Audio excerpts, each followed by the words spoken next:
Facing Apple ID verification failed on your Mac Mini? This usually happens due to wrong date and time settings, unstable internet, or Apple server issues. Most users get stuck here, not knowing the real fix. In this guide, I'll show you how to fix the Apple ID verification failed problem on your Mac Mini. Let's fix it right now. Before doing anything else, make sure your Mac Mini is connected to Wi-Fi or Ethernet. Try opening Safari and loading your website to confirm the internet is working.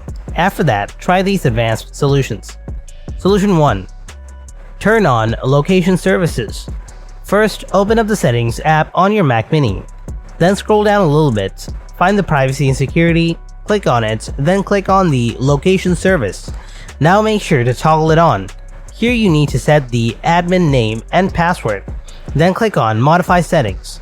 Solution 2. Check Apple's System Status. Open up the Safari or Chrome browser, then search the Apple System Status page.